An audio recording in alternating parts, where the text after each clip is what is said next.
దేవునికి స్తోత్రములు. ప్రభు పేరిట ఈ కార్యక్రమం వీక్షిస్తున్న ప్రియ దేవుని జనాంగమా, మీ అందరికీ నా హృదయపూర్వక శుభవందనాలు తెలియపరుచుకుంటూ ఉన్నా. అందరూ బాగున్నారుగా? మరి ఈరోజు 83వ ఎపిసోడ్కి వచ్చాం. సబ్జెక్టు సృష్టికర్త. ఈ సృష్టికర్తలో ముందుగా పరలోకం నరకం చాలా ఎపిసోడ్స్ వెళ్ళినాయి.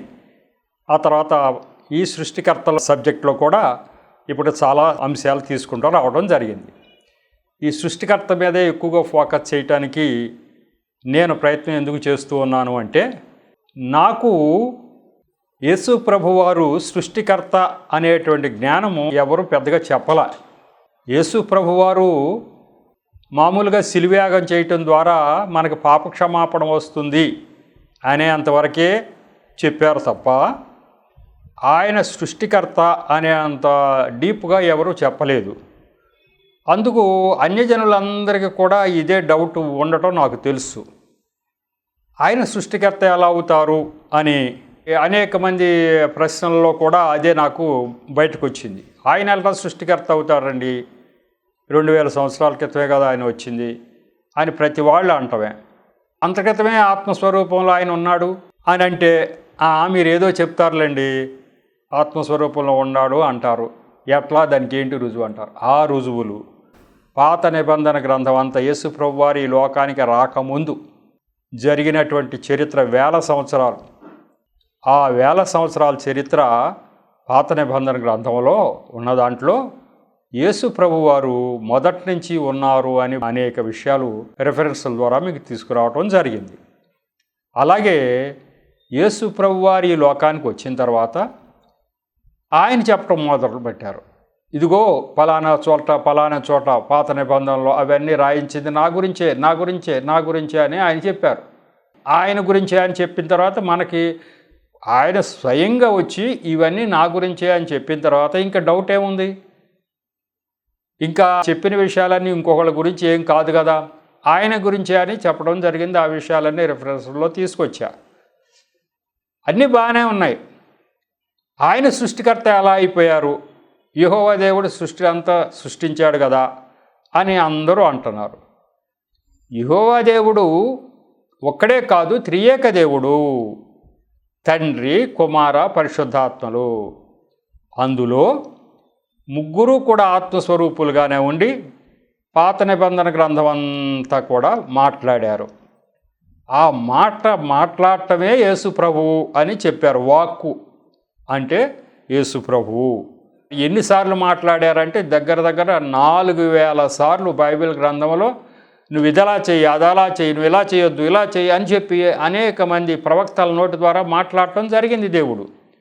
ఆ మాటే యేసు ప్రభువారు. ఆయన ద్వారానే ఈ సృష్టి అంతా కలిగిందని చెప్పి అనేక విషయాలు మీకు చెప్పడం జరిగింది.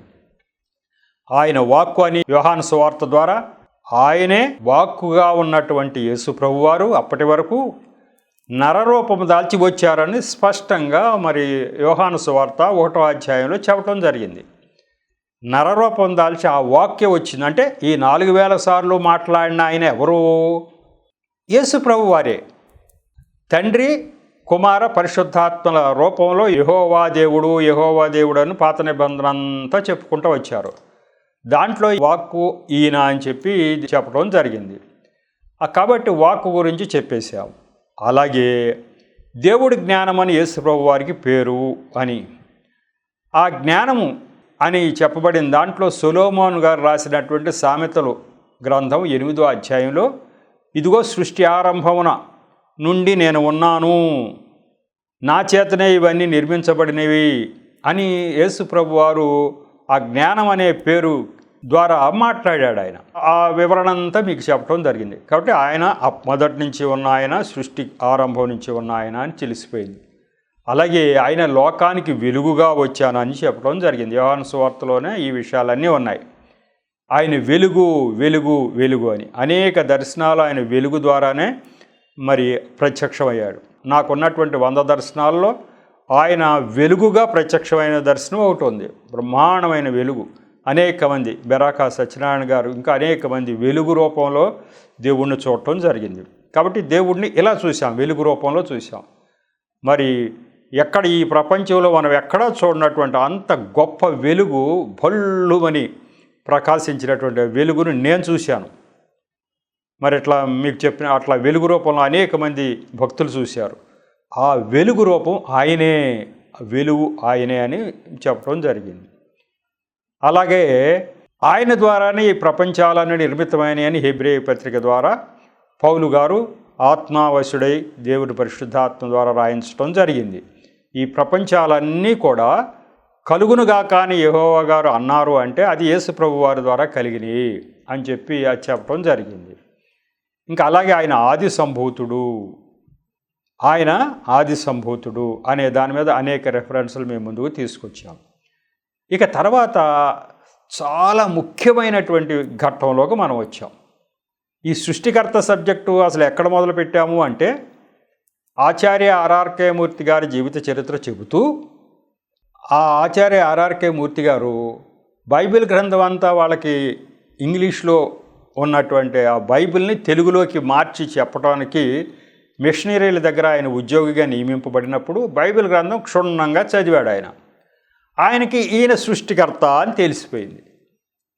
అప్పటి వరకు క్రైస్తవులు ఎవరైనా కూడా ఆయన శిలుయాగం చేశారు, గొప్ప పని చేశారనే చెప్తున్నారు, కానీ సృష్టికర్త అని పెద్దగా ఎవరు చెప్పట్లా. అందుకే ఆయన అన్నాడు ఒక చోట, అసలు ఈయన సృష్టికర్త అనే పదం ఎవరు వాడలేదు కాబట్టి నాబోటి వాళ్ళకి ఈ దేవుడు అసలు దేవుడని గ్రహించడం చాలా కష్టమైంది. నేను ఎన్ని చదివిన తర్వాత నాకు తెలిసింది, ఇతరులు ఎవరు అంటే దైవ సేవకులు కానీ అలాగే క్రైస్తవులు కానీ నా చెవిన ఈ విషయాలు పడలేదు అన్నారు. కానీ దానికి కారణాలు ఏంటి అంటే, ఇంత జ్ఞానం అప్పట్లో ఉన్న పాస్టర్లకి ఎలా ఉంటుంది? అప్పట్లో కొత్తగా మరి ఆ యొక్క ప్రభు గురించి తెలుసుకున్నటువంటి భారతదేశంలో పూర్తి జ్ఞానం పూర్తిగా మహామేధావులైన వాళ్ళు దేవుడి వైపు ముందుగా రాలేదు కాబట్టి మరి వచ్చినటువంటి ఆ యొక్క దైవ సేవకులకి ఎంత పూర్తి నిడివిలో జ్ఞానం కొంచెం అందదు కాబట్టి వాళ్ళు ఆ మాటలు పెద్దగా చెప్పలేకపోయారు. కాబట్టి వాళ్ళని కూడా మనం తప్పు పట్టుకోవటానికి లేదు. ఎందుకంటే ఇప్పుడున్న జ్ఞానము, ఇప్పుడున్నటువంటి రుజువులు, ఇప్పుడున్నటువంటి మీడియా ఇటువంటివన్నీ అప్పుడు ఆ రోజుల్లో లేవు. ఏదన్నా ఒకరి ద్వారా తెలియటానికి. కాబట్టి ఆ రోజుల్లో కష్టమైన పని వాళ్ళు చేయలేకపోయారు. కానీ ఆ మాట తీసుకున్న తర్వాత ఇప్పటికీ నేను ఆలోచిస్తున్నది ఏంటి అంటే, ఈ విషయాలు ఇప్పటికీ మరుగుగానే ఉన్నాయి. అన్ని జనులకి ఈ విషయం పెద్ద అవగాహన లేదు అనేది నాకు తెలుస్తూ ఉంది. నా అంతరాత్మ కూడా నాకు బోధించేది ఏంటి అంటే, ఈ విషయం నీకు ఎట్లా తెలియకుండా ఉందో ఇంతకాలం, అలాగే కొన్ని కోట్ల మంది భారతీయులకి ఈ విషయం బాగా అర్థం కావటం లేదు అనేది ఆయన చెప్తున్నారు. మరి ఎవరు చెప్పాలి అని అంటే, మీరే చెప్పాలి. మరి నా యొక్క రాజులైన యాజకులుగా మిమ్మల్ని నియమించేశాను. మరి నేను మీ నోటి ద్వారా మాట్లాడతానే తప్ప నేను వచ్చి ప్రత్యక్షమై ఎవరితో మాట్లాడను కదా, మీ నోటి ద్వారా మాట్లాడతా. కాబట్టి మీరు నోరు తెరవాలి. మీరు నోరు తెరవాలంటే మీరు ముందు ఈ జ్ఞానం అంతా సంపాదించాలి. ఈ జ్ఞానం ఎలా సంపాదించాలి అనే దాని మీదే ఇదిగో ఈ జ్ఞానం నువ్వు ఇవ్వబ్బాయి అని చెప్పి నాకు దేవుడు ఆదేశించడం జరిగింది. అన్ని జనులు కూడా ఇదిగో జ్ఞానం మాత్రమే ఇస్తున్నాను అబ్బాయి, మీకు ఇష్టమైతే ప్రభువుని నమ్మండి లేకపోతే లేదు, కానీ జ్ఞానం మట్టుకు ఇస్తున్నా మీకు తీసుకోండి అని చెప్పటం దర్శనం ద్వారా నాకు చూపించడం జరిగింది. అప్పుడు వాళ్ళు అంగీకరించి జ్ఞానం స్వీకరించడానికి సిద్ధమయ్యారు. లేకపోతే అసలు యేసు ప్రభు పదం చెప్తేనే వాళ్ళు స్వీకరించడానికి వీలు కావట్లేదు. ఎందుకంటే ఇదేదో కొత్త మతం, దీంట్లోకి మనల్ని మార్చాలనే ఉద్దేశంతో చెప్తున్నారు వీరు అని వారు భ్రమపడుతున్నారు. మతాలు పోలేని మతాలు, జైన మతం, బౌద్ధ మతం అటువంటి మతాలు ఉంటాయి. వాళ్ళంతా మనుషులు వాళ్ళకి తెలిసినటువంటి జ్ఞానం అంతా రాసి చూపిస్తే అదొక మతం అన్నారు. అంతేగాని సృష్టికర్త అయిన దేవుడు ఈయన, ఇది మతం కాదు, ఇది మార్గం అనే విషయాలు అందరికీ తెలియవు. ఇది ఒక మతం అంతే అనుకుంటున్నారు. కాబట్టి అవన్నీ మనం ఎందుకు వింటాం? ఇప్పుడు జైన మతం గురించి ఎవరో వచ్చి చెప్తా ఉంటే మనం వింటామా? ఈ మాకెందుకు అవన్నీ? నిజమైన సృష్టికర్త, నిజమైన దేవుడు మాకు తెలుసు, ఆ మార్గం తెలుసుకున్నాం. ఆయన ఎవరో ఒక మంచి జ్ఞానం పొందిన ఆయన, ఒక ఆయన ఏదో ఆయనకి తెలిసిన సూత్రాలన్నీ రాస్తే అది ఒక మతం అయిపోయింది. ఆయన జ్ఞానం, ఈ జ్ఞానం అంతా మాకెందుకు? దేవుడు అసలు దేవుడే మాకు దొరికాడు అంటాం, మనం వినం. అట్లాగే యేసు ప్రభు వారి గురించి కూడా అదే కోవలో చూచి యేసు ప్రభు వారు గురించి కూడా మాకెందుకు అవన్నీ? మా దేవుళ్ళు మాకున్నారుగా అంటున్నారు. మా దేవుళ్ళు మాకున్నారుగా అంటున్నారు అంటే అర్థం ఏంటంటే వారికి దేవుడు ఎవరో తెలియదు. దేవుడు ఎవరో తెలిస్తే మా దేవుడు మాకున్నారు అనరు. ఉన్న దేవుడు ఇక్కడుండగా మా దేవుడు మాకు ఉన్నారంటే అర్థం ఏంటి? దేవుడు ఒక ఆయనే, ఆయన ఇక్కడున్నాడు బైబిల్ గ్రంథంలో, ఇది కాక ఇంకెక్కడ లేడు. మా దేవుడు మాకు ఉన్నారు అంటే లేని చోట వాళ్ళు ఉన్నారు అంటున్నారంటే వాళ్ళకి తెలియకే కదా ఆ మాటలు అంటున్నారు. కాబట్టి ఆ విషయం తెలియచెప్పాల్సిన పూచి మన మీద దేవుడు పెట్టడం జరిగింది. ప్రత్యేకంగా నాకైతే దర్శనాల ద్వారా చూపించి జ్ఞానము ఈ జ్ఞానమే నువ్వు ఇవ్వాలని చెప్పడం ద్వారా నేను ఈ విషయాలన్నీ మీ ముందుకు ఇప్పుడు అనేక మందికి ఈ యొక్క సాఫిస్టికేటెడ్ ఈ టెక్నాలజీ ఇదంతా వచ్చిన తర్వాత ప్రతి వాళ్ళు రుజువులేంటి, సాక్ష్యాలేంటి అనేవి మా ముందుకు రావాలి అంటున్నారు. అటువంటి రుజువులు, సాక్ష్యాలు కలిగిందే ప్రకటన గ్రంథం అని బైబిల్ గ్రంథంలో చివరిగా ఉంటుంది. ఈ ప్రకటన గ్రంథం దాంట్లో ఉన్నటువంటి రిఫరెన్సులు కానీ, దాంట్లో ఉన్న మాటలు కానీ మనం చదివితే పూర్తిగా ఆయన సృష్టికర్త. యెహోవా దేవుడికి ఎంతైతే అధికారం ఉందో అంత అధికారం ఆయన మీద పెట్టారు. యెహోవా దేవుడు చేయటం కూడా ఇక నుంచి యేసు ప్రభు వారు మీదకే ఇక నుంచి జరగబోయే కాలం అంతా చివరి వరకు కూడా ఈ ప్రపంచం లయమయ్యేంత వరకు కూడా యేసు ప్రభు వారి ద్వారానే జరిపించడానికి ఆయన నిర్ణయం తీసుకున్నారు. అలాగే జరుగుతుంది. కాబట్టి సృష్టికర్త ఎవరు అని అంటే యేసు ప్రభు సృష్టికర్త అని మనం చెప్పవచ్చు. త్రియేక దేవుళ్ళలో భాగంగా ఉన్నటువంటి యేసు ప్రభు వారు కూడా సృష్టికర్తే.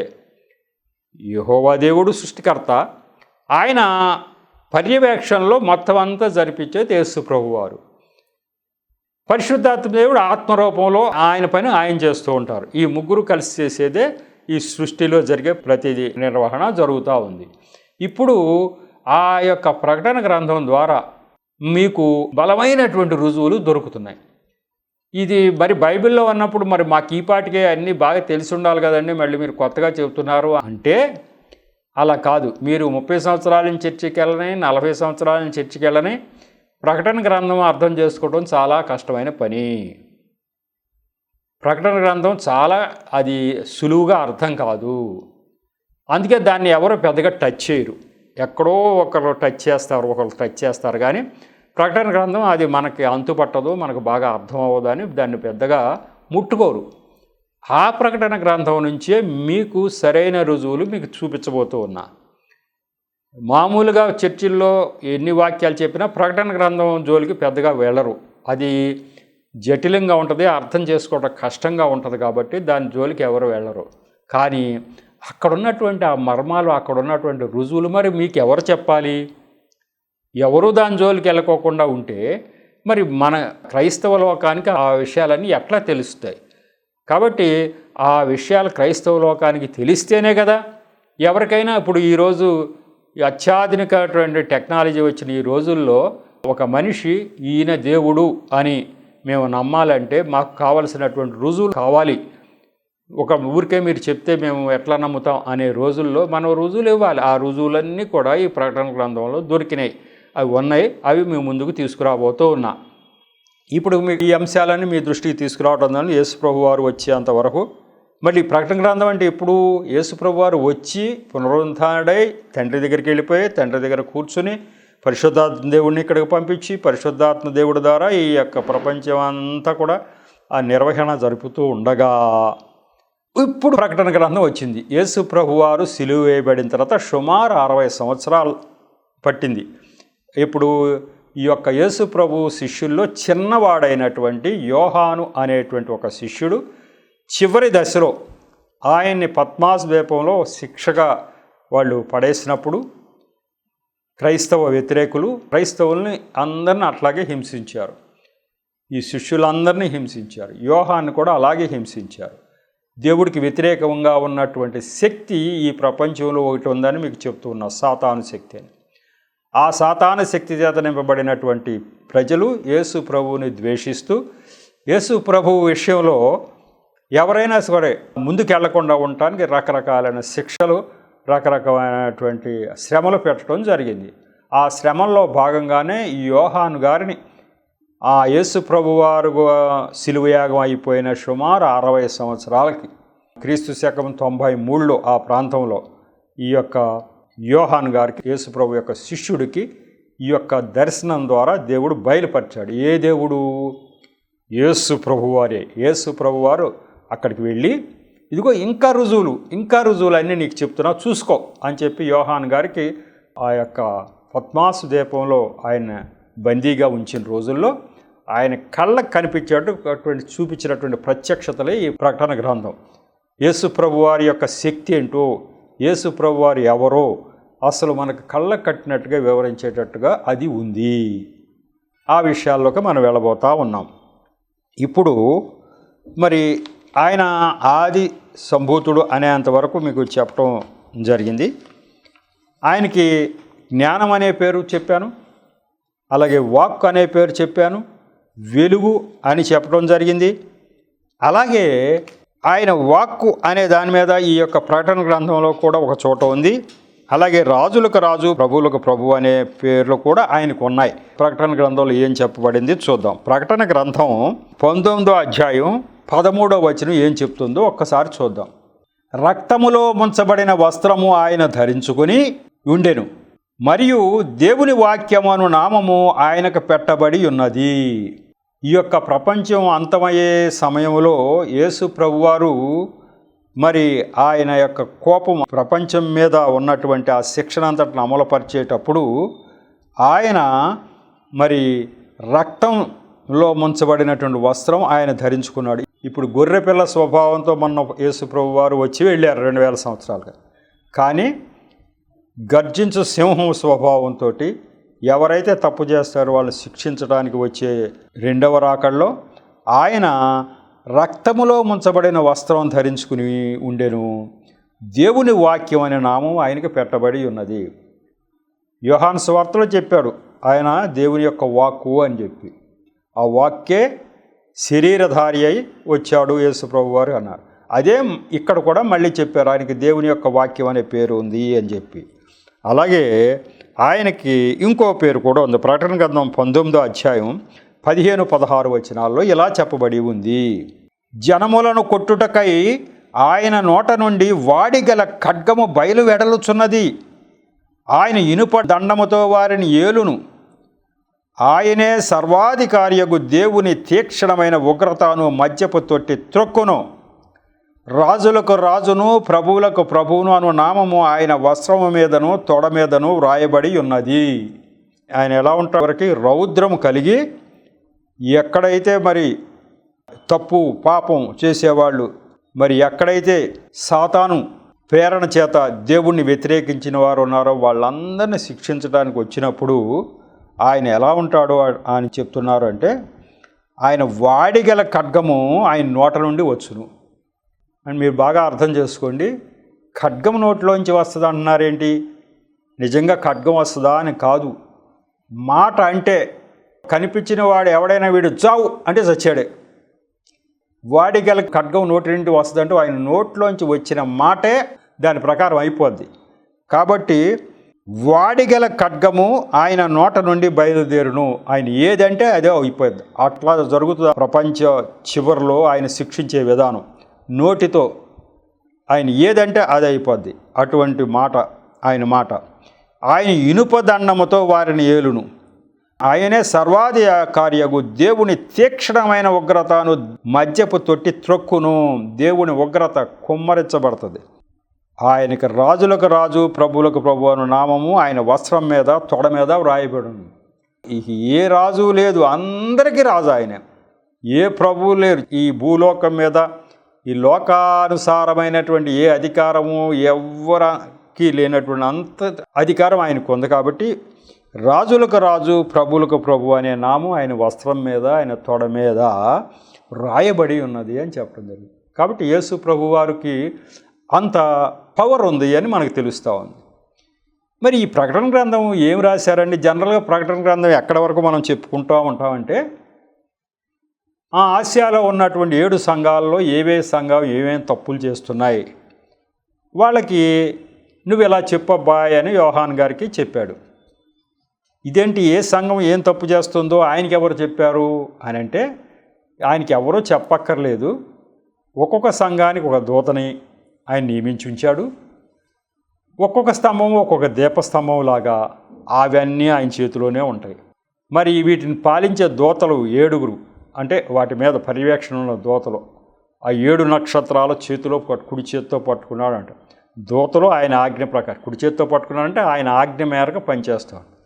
ఈ సంఘంలో ఇది జరుగుతుంది. లోపల జరిగాయి ఎట్లా తెలుస్తే ఆయనకంటే దూత పర్యవేక్షిస్తున్నాడు కదా, మొత్తం అంతా ఆయనకి తెలిసి ఇదిగో ఈ తప్పు ఇక్కడ జరుగుతుంది, ఈ తప్పు ఇక్కడ జరుగుతుంది, ఈ తప్పు ఇక్కడ జరుగుతుంది, జాగ్రత్త జాగ్రత్త అని చెప్తున్నాడు.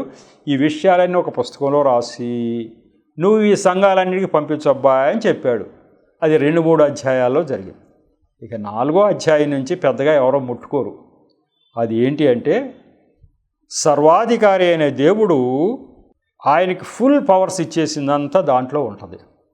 ఇచ్చిన తర్వాత ఈ ప్రపంచం అంతా ఎలా లయమైపోద్ది, చిట్ట చివరికి ప్రపంచం అంతా ఎలా లయమైపోద్ది, సాతానుడు ఎలా బంధింపబడతాడు దేవుడి చేతిలో, ఎలా చివరికి అగ్నిగుండంలో తోసివేయబడతాడు సాతానుడికి అసిస్టెంట్లుగా, సాతానుడికి తోడుగా ఉన్నటువంటి క్రూర మృగము, అబద్ధ ప్రవక్త, ఈ ముగ్గురు అంతం ఎట్లా జరుగుతుంది.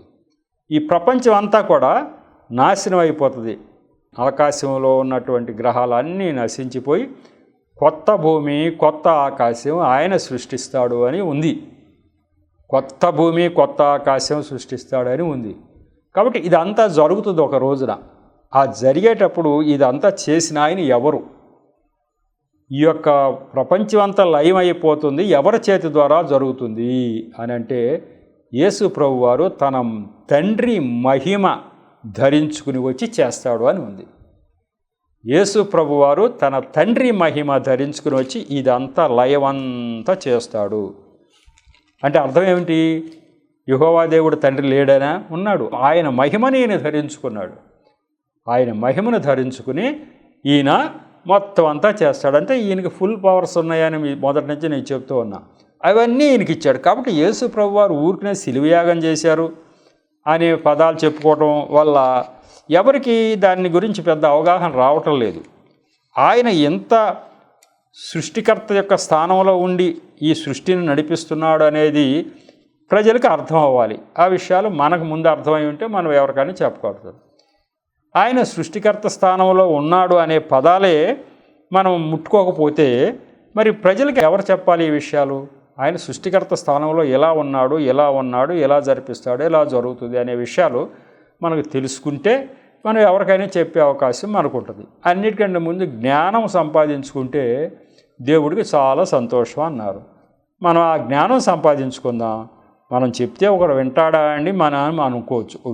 వినకపోనే జ్ఞానం సంపాదించుకుంటే దేవుడు సంతోషించి పెట్టిన వాళ్ళతో తగిన దీవెన మనం పొందుతాం. జ్ఞానం సంపాదించుకోవటం ద్వారానే తగిన దీవెనలు మనకు వచ్చేస్తాయి. కాబట్టి ఆ జ్ఞానం అయితే మనం సంపాదించుకుందాం. ఈ యొక్క ప్రకటన గ్రంథం గురించి నేను చెప్పే మాటలన్నీ మీరు శ్రద్ధగా వినండి. మరొకసారి మీరు బైబిల్స్ తీసినప్పుడు మీరు చదివి ఇదిగో ఈ రాజారావు గారు చెప్పిన మాటల్లో ఇంకా లోపలకు ఉన్న అర్థం ఏంటి అని మేము అనిపించాలంటే మళ్ళీ మీరు చదువుకోవటం. నేను చెప్పిన విషయాలైతే మనసులో బాగా ముద్ర వేసుకునేట్టుగా చేసుకోండి. ఇప్పుడు అసలు ఈ యొక్క ప్రకటన గ్రంథం రాసింది యేసు ప్రభువా. జనరల్గా ఏమనుకుంటా ఉంటాం మనం, దైవావేశం చేత ఈ గ్రంథం అంతా రాయబడింది అంటాం. అట్లా కూడా కాకుండా దైవావేశం చేత ప్రవక్తల నోటి ద్వారా ఎట్లా మాటలు వచ్చేసినాయో అట్లాగే ప్రవక్తలు రాశారు అంటారు. అట్లా కాకుండా యోహాను గారిని నువ్వు చూడు ఇలా జరుగుతుంది, ఇలా జరుగుతుంది రాబోయే కాలంలో. మరి ఇప్పుడు ఇంకా జరగలేదు కదా, ఈ అంతా ఇలా రాబోయే కాలం ఎలా జరుగుతుంది, సృష్టి అంతా ఇలా లయమైపోద్ది, అది పోద్ది ఇది పోద్ది అన్నది కళ్ళకు కట్టినట్టు చూపిస్తున్నాడు ఆయన. ప్రత్యక్షత ప్రకటన గ్రంథం ఏంటంటే కళ్ళకు కట్టినట్టు జరగబోయేటువంటి కాలం అంతా కూడా ఇలా జరుగుద్ది ఆయన చూస్తున్నాడు. ఆయన చూస్తుండగా ఏది భస్మీపట్లం అయిపోవటం, ఎలా పర్వతాలు గతులు తప్పటం, సృష్టి అంతా లయమైపోవటం, మరి ఇదంతా ఆయన కళ్ళకు కనిపిస్తుంది. ఆ కళ్ళకు కనిపించేటువంటి విధంగా చేయటం ఈ యొక్క ప్రకటన గ్రంథం. అదే రుజువు ఆయన చూచాడు. ఆయన కళ్ళ ముందు ఎట్లా జరుగుతుంది జరగబోయేదంతా ఒకసారి సినిమా చూసినట్టుగా ఆయన చూపించేశాడు దేవుడు. దా విషయంలోనే మనం కొంచెం వివరంగా ఎందుకు వెళుతున్నామంటే ఇది మనకు బాగా అర్థం కావాలి అని చెప్పి అన్నీ దేవుడి ప్రేరణతోటే రాయబడినాయి కదండి. తిమోతికి రాసిన 2వ పత్రిక 3:16లో చెప్పబడింది. ఈ గ్రంథంలో ప్రతి మాట కూడా దైవావేశం వల్ల కలిగిందే అని ఉంది.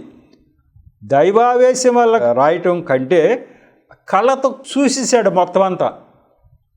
ఇది ఇంకా గట్టిగా ప్రత్యక్షత అది. కాబట్టి ఈ ప్రకటన గ్రంథం ఇది రుజువుగా మనం తీసుకోవటానికి బాగా ఉపయోగపడుతుంది. ఇది రుజువు. ఒక ఆయన ఈ భూమి మీద జీవించి ఉండగా మొత్తం రాబోయే కాలం అంతా ఏం జరుగుతుంది మొత్తం చూసేశాడు. దేవుడు చూపించేశాడు, ఆయన రాసేశాడు.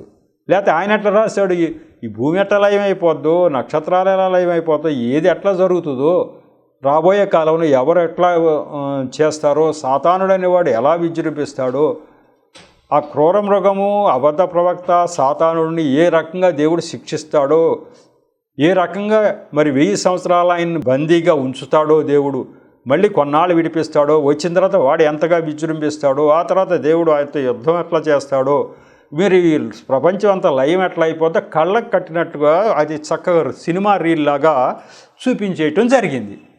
అదంతా కూడా మనకు తెలిసింటే ఓహో ఇదే రుజువు. ఏది, ఈ ప్రపంచం అంతా ఎలా లయమైపోద్దో ఇంకెవరు చెప్పలేకపోయారు, ఈయన చూపించి మరీ చెప్పాడు. ఊరికి నోటి మాట కాదు, చూపించి మరీ చెప్పాడని మనం చెప్పవచ్చు. కాబట్టి ఇక్కడతో మరి యొక్క ఎపిసోడ్ని ముగిద్దాం. 83వ ఎపిసోడ్ని ముగించుకుందాం. తర్వాత ఎపిసోడ్లో ఈ ప్రకటన గ్రంథంలో ఆయన ప్రత్యక్షతలు ఏంటో చక్కగా రెఫరెన్స్లతో సహా చెప్తాను, మీరు బాగా అర్థం చేసుకోండి. దేవుడి యొక్క మాటల్ని సాక్ష్యాన్ని దీవించును గాక. చిన్న ప్రార్థన చేసి ముగిస్తా. కృపగల దేవ, మహాపరిశుద్ధుడా, ప్రేమగల తండ్రి, ప్రభువా మీకు వందనాలు స్తోత్రాలు చెల్లించుకుంటున్నాను తండ్రి. ఈరోజు ప్రభువా ఈ 83వ ఎపిసోడ్ని తగిన విధమైన నడిపింపు నాకు ఇచ్చి మీరే నా నోటి ద్వారా మాట్లాడినందుకు వందనాలు స్తోత్రాలు చెల్లించుకుంటున్నా తండ్రి. అలాగే ప్రభువా వింటున్న బిడ్డల హృదయాలు తెరిచి వారికి ప్రభువా జ్ఞానాన్ని తండ్రి మరి వారి హృదయాల్లో నింపుకునేటట్టుగా చేసినందుకు వందనాలు స్తోత్రాలు. ఈ జ్ఞానం ద్వారా వారు అనేక మందిని వెలిగించడానికి సిద్ధపాటు వారికి దయచేస్తున్నందుకు స్తోత్రాలు. ఇక ముందు ఎపిసోడ్స్ కూడా మీరు దీవించండి. మీ యొక్క కృపా కనికరమైన ప్రభు మా అందరి మీద ఉంచి ఆశీర్వదించమని మా ప్రభువును రక్షకుడైన యేసు నామములో పరమతండ్రిని ప్రార్థించి వేడుకుంటున్నా తండ్రి. ఆమేన్. మరొకసారి మీ అందరికీ నా హృదయపూర్వక శుభవందనాలు తెలియపరచడం.